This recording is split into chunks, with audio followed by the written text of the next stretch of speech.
सूर्य के उत्तरायण के साथ रिश्तों का पुनर्जन्म। मकर संक्रांति की कथा। सभी साथियों को मकर संक्रांति की बहुत बहुत शुभकामनाएं। मकर संक्रांति वह पावन दिन है जब सूर्य देव धनु राशि से निकलकर मकर राशि में प्रवेश करते हैं। इसे उत्तरायण का प्रारंभ माना जाता है, यानी देवताओं का दिन आरंभ होता है।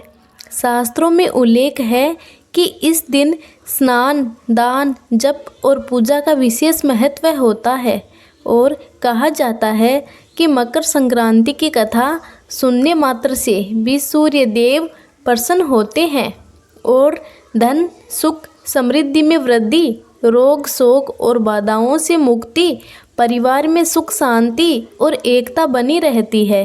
प्रिय साथियों, कथा को अंत तक अवश्य सुने। ये कथा है एक ऐसे गांव की जिसका नाम था शांतिपुर। नाम में शांति थी, पर उस गांव के एक घर में माधव और गोपाल पिता पुत्र के हृदयों में बरसों से अशांति का एक बवंडर पल रहा था। शांतिपुर गंगा किनारे बसा एक छोटा सा हरा भरा गांव था, जहां की धरती उपजाऊ थी और लोग सीधे साधे थे। खेतों में हरी फसलें हवा में झूमती मानो जीवन का गीत गा रही हो, पर माधव के घर में वह गीत सदियों से खामोश पड़ा था। माधव एक 70 वर्षीय अनुभवी किसान, जिसकी त्वचा धूप और मिट्टी की कथा कहती थी। उनके हाथ वर्षों से हल चलाते चलाते खुरदरे हो चुके थे। उन हाथों में जमीन की हर नस की पहचान थी। उनकी आंखें गहरी थी, जिनमें एक शांत पीड़ा का सागर लहरता रहता था। उनका पुत्र गोपाल कभी उन्हीं आंखों का तारा था। आज वही तारा उनसे दूर अपने ही अहंकार के आकाश में अकेला चमक रहा था। गोपाल भी किसान था, 35 साल का मजबूत नौजवान, जिसकी भुजाओं में शक्ति थी और विचारों में नई क्रांति। पर उसके मन में एक कड़वाहट थी जो उसे अपने पिता से दूर ले गई थी। 5 साल पहले की बात है। उस साल मानसून कुछ रूठा रूठा सा था और फसलें सूखने लगी थी। गोपाल, जो हमेशा से कुछ नया करने का शौकीन था, एक नई सिंचाई पद्धति आजमाना चाहता था। माधव परंपराओं में पले बढ़े पुराने तरीके पर अटल था। अरे बेटा, ये सब शहरों के ढोंग है। हमारी धरती पर वही तरीका काम आता है जो हमारे पुरखों ने हमें सिखाया है, माधव ने बड़ी सहजता से कहा था। पर गोपाल के लिए ये शब्द किसी जहर से कम नहीं थे। उसे लगा कि उसके पिता उस पर विश्वास नहीं करते, उसकी सोच को महत्व नहीं देते। आपकी सोच ही पुरानी हो गई है पिताजी, यही कारण है कि हम कभी आगे नहीं बढ़ पाते, गोपाल ने गुस्से में पलटवार किया था। उस दिन शब्दों की मर्यादा टूटी थी और रिश्तों की डोर भी।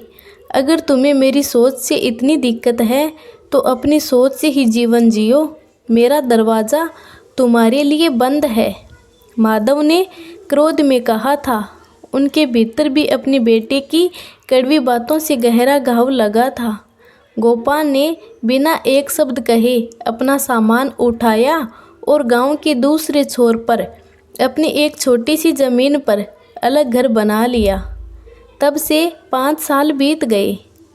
वे दोनों एक ही गांव में रहते थे, एक ही बाजार में मिलते, एक ही खेतों की मेड़ पर काम करते, पर उनकी आंखें एक दूसरे से कभी नहीं मिली। जब भी वे एक दूसरे के पास से गुजरते, एक असहज चुप्पी, एक अनदेखी दीवार उनके बीच खड़ी हो जाती। माधव का दिल हर पल अपने बेटे के लिए धड़कता था, पर उसका अहंकार और बेटे की उस दिन की कटु बातें उसे पास जाने से रोकती थी। गोपाल भी अपने पिता को देखकर टिस महसूस करता था, पर क्यों मैं ही पहले झुकूं, ये बहू उसे जकड़ लेता था। उनकी माँ, जो इन दोनों के बीच एक सेतु का काम करती थी, इन सबसे पहले ही स्वर्ग सिधार चुकी थी। उनकी अनुपस्थिति में इस खाई को और भी गहरा कर दिया था। अब मकर संक्रांति का पावन पर्व नज़दीक था। पूरे शांतिपुर में उत्सव का माहौल था। घर घर में तिल गुड़ की सौंधी खुशबू फैल रही थी। बच्चे पतंग उड़ाने की तैयारी में मस्त थे और औरतें घरों को लीप पोत कर स्वच्छ कर रही थी। यह दिन सूर्य देव के उत्तरायण होने का प्रतीक था, जब सूर्य दक्षिण से उत्तर की ओर अपनी यात्रा शुरू करते हैं, अंधकार से प्रकाश की ओर, शीतलता से ऊष्मा की ओर। ये नवीनीकरण का, दान पुण्य का और संबंधों में मधुरता लाने का पर्व था। माधव अपने छोटे से घर की चौखट पर बैठे दूर खेतों को निहार रहे थे। उनकी आंखें सूनी थी। मकर संक्रांति आती और चली जाती, पर उनके जीवन में कोई उत्तरायण नहीं होता था। उनका बेटा उनके पास से कितनी बार गुजरता, पर कभी पलटकर नहीं देखता। एक लंबी आह उनके सीने से निकली। हे राम, कब तक ऐसे चलेगा? उधर गोपाल भी अपने खेतों में काम करते हुए उदास था। मकर संक्रांति का ये उल्लास उसे खीन कर रहा था। उसके घर में कोई उत्साह नहीं था, कोई मनाने वाला नहीं था। वह अपनी पत्नी की मृत्यु के बाद अकेला ही रहता था और पिता से अलग हो जाने के बाद उसकी दुनिया और सिमट गई थी। उसे याद आया बचपन में मकर संक्रांति के दिन पिताजी कैसे सुबह सुबह उसे गंगा में स्नान कराने ले जाते थे, फिर तिल गुड़ खिलाते और मंदिर ले जाकर कथा सुनते। उन दिनों उनके बीच कितना प्यार था। एक कसक उसके दिल में उठी, जिसे उसने तुरंत दबा दिया। नहीं, गलती उनकी थी। मैं क्यों याद करूं वो सब। मकर संक्रांति की पूर्व संध्या पर गांव के ठाकुर बाबा, जो गांव के सबसे वृद्ध और ज्ञानी व्यक्ति थे, माधव के पास आए। अरे माधव, क्या हुआ? चेहरे पर इतनी उदासी क्यों है? कल मकर संक्रांति है, खुश हो। माधव ने ठाकुर बाबा की ओर देखा। उनकी आंखों में नमी तैर आई। क्या बताऊं बाबा, ये मकर संक्रांति भी एक और साल ले आती है, पर मेरे बेटे और मेरे बीच की दूरी मिटती नहीं। ठाकुर बाबा ने उनके कंधे पर हाथ रखा। माधव, सूर्य उत्तरायण होते हैं, समय बदलता है। क्या पता इस बार सूर्य देव तुम्हारे जीवन में भी प्रकाश ले आए। फिर उन्होंने गहरी सांस ली। कल सुबह मंदिर में कथा होगी, गोपाल भी आता होगा ना? माधव ने सिर झुका लिया। पता नहीं बाबा, वो तो मेरा चेहरा भी नहीं देखना चाहता। अगली सुबह मकर संक्रांति का दिन था। कड़ाके की ठंड थी, पर सूर्य देव की पहली किरणें धरती पर पड़ते ही एक नई स्फूर्ति भर गई। गांव के लोग टोलियों में गंगा स्नान के लिए निकल पड़े। माधव भी अपने बूढ़े शरीर को समेटते हुए गंगा की ओर चल पड़े। उनके मन में एक अजीब सी बेचैनी थी। आज मंदिर में पंडित जी विशेष सूर्य देव की कथा सुनाने वाले थे। गंगा के निर्मल जल में स्नान कर माधव ने अपने शरीर को शुद्ध किया। उन्होंने सूर्य देव को जल अर्पित किया। ओम सूर्य नमः का जाप करते हुए उनकी आंखें बंद थी और उनके होठों पर बस एक ही प्रार्थना थी, हे सूर्य देव, मेरे और मेरे गोपाल के बीच की बर्फ पिघला दो।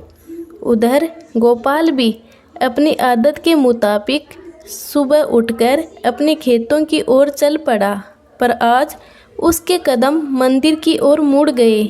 उसे नहीं पता था क्यों। शायद उसे बचपन की वो यादें खींच रही थी। उसने भी गंगा में डुबकी लगाई, पर बिना किसी से बात किए। उसकी नज़रें हर जगह अपने पिता को ढूंढ रही थी, पर वह उन्हें देख नहीं पा रहा था। उसे लगा शायद पिताजी अभी तक नहीं आए। वह भीगी धोती में ही मंदिर की ओर चल पड़ा। मंदिर में भीड़ जुटने लगी थी। पंडित जी, जिन्हें लोग ज्ञानी बाबा कहते थे, अपनी जगह पर विराजमान हो चुके थे। उन्होंने गंगाजल छिड़ककर वातावरण को और पवित्र किया और अपनी गंभीर मधुर वाणी में कथा आरंभ की। माधव मंदिर के एक कोने में बैठे थे। उनकी आंखें छत की ओर लगी थी, जैसे ईश्वर से कोई उत्तर ढूंढ रही हो। गोपाल भी आया और भीड़ में सबसे पीछे एक खंभे के सहारे बैठ गया। उसकी नज़रें मंदिर में हर चेहरे को टटोल रही थी, पर उसने जानबूझकर माधव की ओर नहीं देखा। उसकी आंखों में अभी भी एक अड़ियल भाव था। पंडित जी ने अपनी कथा शुरू की। आज मकर संक्रांति का पावन पर्व है। आज के दिन सूर्य देव दक्षिणायन से उत्तरायण होते हैं। ये केवल दिशा का परिवर्तन नहीं है, ये एक गहन आध्यात्मिक संदेश है। मेरे प्यारे भक्तों, गोपाल ने अनमने भाव से सुना। उसे लगा ये सब पुरानी बातें हैं, उसका इनमें क्या लेना देना। पंडित जी ने आगे बोले, सूर्य देव क्या करते हैं? वे बिना किसी भेदभाव के सबको प्रकाश देते हैं। वे अंधकार का नाश करते हैं, जीवन को ऊर्जा देते हैं, वनस्पतियों को पोषण देते हैं। वे किसी से नहीं पूछते कि तुम अमीर हो या गरीब, ब्राह्मण हो या शूद्र, मेरे मित्र हो या मेरे शत्रु। उनका प्रकाश तो सब पर समान रूप से पड़ता है। गोपाल के कानों में ये शब्द पड़े बिना किसी भेदभाव के उसे अपने पिता की याद आ गई।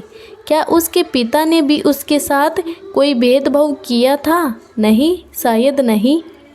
बस वह अपनी पुरानी सोच पर अड़ा हुआ था। जब सूर्य उत्तरायण होते हैं, पंडित जी बोले, तब वे शीतलता को पीछे छोड़ उष्मा की ओर बढ़ते हैं। ये हमें सिखाता है कि जीवन में कभी कभी हमें भी अपने शीतल यानी ठंडे पड़े रिश्तों को गर्माहट देनी चाहिए।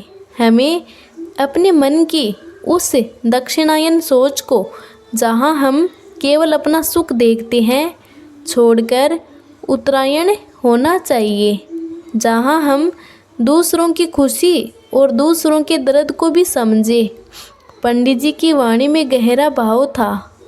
माधव की आंखों में आंसू आ गए। वे मन ही मन प्रार्थना करने लगे, क्या मेरा गोपाल भी ये सब सुन रहा होगा, समझ रहा होगा?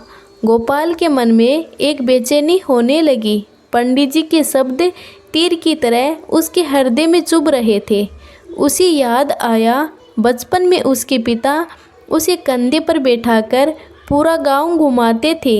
एक बार वह बीमार पड़ा था तो माधव ने रात रात भर जागकर उसकी सेवा की थी। उन दिनों तो कोई भेदभाव नहीं था। पंडित जी ने कथा आगे बढ़ाई। ये उत्तरायण हमें त्याग सिखाता है। सूर्य देव अपना सर्वस्व लुटाते हैं बिना किसी उम्मीद के। रिश्तों में भी हमें यही त्याग अपनाना चाहिए। अहंकार, क्रोध, ईर्ष्या, ये सब हमारे मन के अंधकार है। जैसे सूर्य इन अंधकारों को मिटाते हैं, वैसे ही हमें भी अपने अहंकार की रात्रि को छोड़कर समा के सूर्योदय की ओर बढ़ना चाहिए। अहंकार। गोपाल के मन में ये शब्द गूंज उठा। क्या ये सच नहीं था? उसका अपना अहंकार ही तो था जो उसे अपने पिता के पास जाने से रोक रहा था। उसने सोचा था, मैं क्यों झुकूं? गलती उनकी थी, पर क्या गलती सिर्फ उनकी ही थी? क्या उसका गुस्सा, उसका कठोर जवाब, उसकी जिद कम बड़ी गलती थी? उसने अपने पिता की उम्र भर के त्याग को उस एक पल के गुस्से में भुला दिया था। गोपाल की आंखों में अचानक नमी आ गई। उसे याद आया, माँ के देहांत के बाद जब वह पूरी तरह टूट गया था, तब माधव ने ही उसे संभाला था। उन्होंने ही उसे समझाया था कि जीवन में आगे बढ़ना होता है, चाहे कितने भी कष्ट क्यों न आए। वे तब भी तो उसके पिता थे, उसके गुरु थे। पंडित जी ने कहा, मकर संक्रांति पर तिल गुड़ का दान क्यों किया जाता है? तिल में तेल होता है जो प्रेम का प्रतीक है, गुड़ मिठास का प्रतीक है। हमें अपने रिश्तों में प्रेम और मिठास घोलनी चाहिए, कड़वाहट को त्याग देना चाहिए। जैसे सूर्य बिना भेदभाव के सबको प्रकाश देता है, वैसे ही रिश्तों में भी बिना शर्त प्रेम बांटना चाहिए। अब गोपाल की आंखों से आंसू झलकने लगे थे। वह ज़ोर ज़ोर से रोना चाहता था, पर खुद को संभाले रहा। उसे समझ आ रहा था कि उसने कितना समय व्यर्थ कर दिया, कितनी खुशियाँ गंवा दी। अपने अहंकार की वजह से उसका पिता, जो बुढ़ापे में उसके सहारे का हकदार था, वह अकेला जी रहा था। माधव की कमर झुक चुकी थी, बालों में चांदी उतर आई थी, चेहरे पर गहरी झुर्रियाँ थी। ये सब उसने कब ठीक से देखा था? वह तो हमेशा अपनी आंखों पर अहंकार की पट्टी बांधे रहा था। नहीं, अब और नहीं। गोपाल के मन में एक दृढ़ निश्चय उभरा। उसकी सांसें तेज हो गई। उसे अब अपने पिता को देखना था। उसने भीड़ में फिर से नजरें दौड़ाई। उसकी आंखें माधव पर पड़ी। माधव, जो कथा सुनते सुनते अपने आंचल से आंसू पोंछ रहे थे। उनके चेहरे पर वही पुरानी पीड़ा झलक रही थी। वे बहुत कमज़ोर लग रहे थे। गोपाल का दिल चित्कार कर उठा, ये मैंने क्या किया? मैंने अपने पिता को कितना दर्द दिया। पंडित जी ने कथा का समापन किया।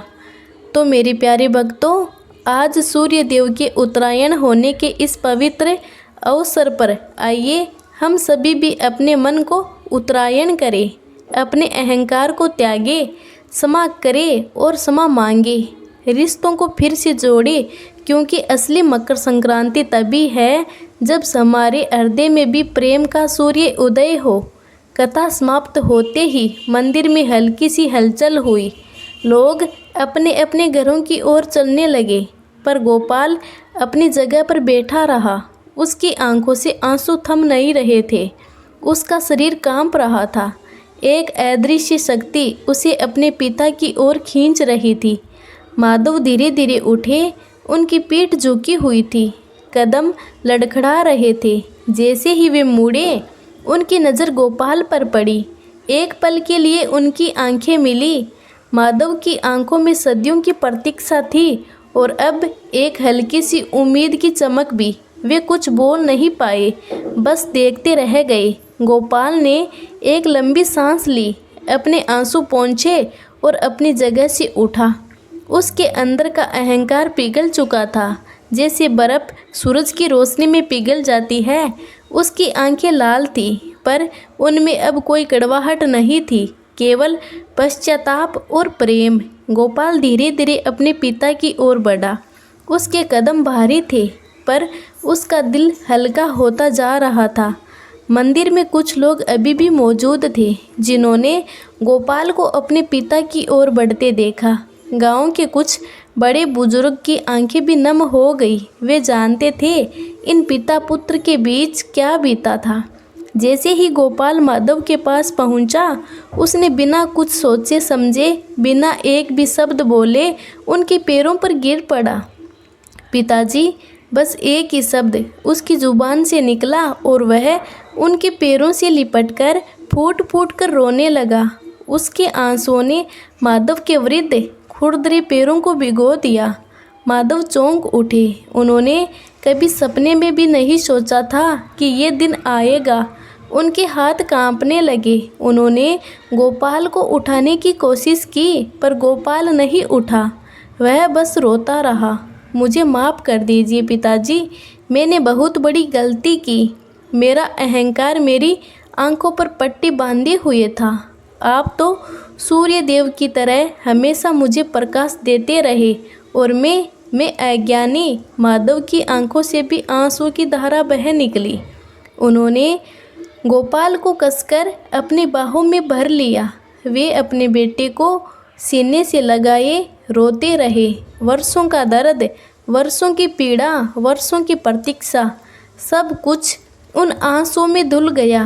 अरे बेटा, अरे मेरे गोपाल, मेरे लाल, उठो। कोई पिता अपने बेटे से नाराज़ नहीं रह सकता। मैंने कब से इस पल का इंतज़ार कर रहा था। उन दोनों का मिलन देखकर मंदिर में मौजूद हर आंख नम हो गई। कुछ स्त्रियां अपनी साड़ी के पल्लों से आंसू पोंछने लगी। ज्ञानी बाबा ने एक गहरी सांस ली और अपने हाथ जोड़ लिए। आज सही मायनों में मकर संक्रांति हुई है। आज दो हृदयों का उत्तरायण हुआ है। माधव ने गोपाल का चेहरा अपने हाथों में लिया। चल बेटा घर चल, आज मेरे घर में फिर से तिल गुड़ बनेगा। आज मकर संक्रांति का असली उत्सव है। दोनों पिता पुत्र कंधे से कंधा मिलाकर मंदिर से बाहर निकले। सूर्य देव की किरणें उनके चेहरों पर पड़ रही थी, जैसे उन्हें आशीर्वाद दे रही हो। गांव वाले उन्हें देख रहे थे। उनकी आंखों में अब उदासी नहीं बल्कि गहरी खुशी थी।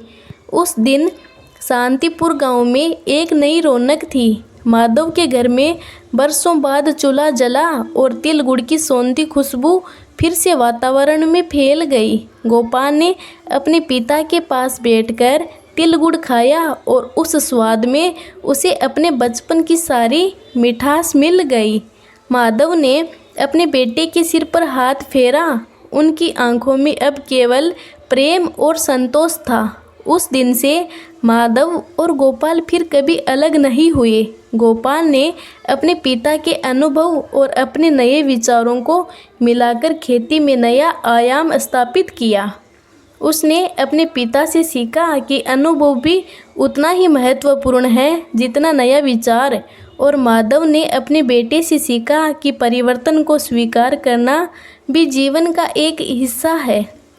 शांतिपुर के लोग आज भी कहते हैं कि उस मकर संक्रांति पर केवल सूर्य ही उत्तरायण नहीं हुए थे, बल्कि माधव और गोपाल के हृदयों में भी प्रेम और क्षमा का सूर्य उदय हुआ था। ये कथा हमें सिखाती है कि अहंकार छोड़कर रिश्तों में आगे बढ़ना ही जीवन का सच्चा प्रकाश है, क्योंकि रिश्तों की गर्माहट ही हमें हर शीतलता से बचा सकती है और क्षमा ही शक्ति के बड़ा कोई दान नहीं। प्रिय साथियों, इस वीडियो में मकर संक्रांति की पावन व्रत कथा यहीं पर समाप्त होती है। क्षमा की शक्ति से बड़ा कोई दान नहीं है। इस वीडियो में मकर संक्रांति की पावन व्रत कथा यहीं पर समाप्त होती है। हम कामना करते हैं कि भगवान सूर्य देव की कृपा आप सब पर बनी रहे। जय सूर्य देव, जय हो जगत पिता।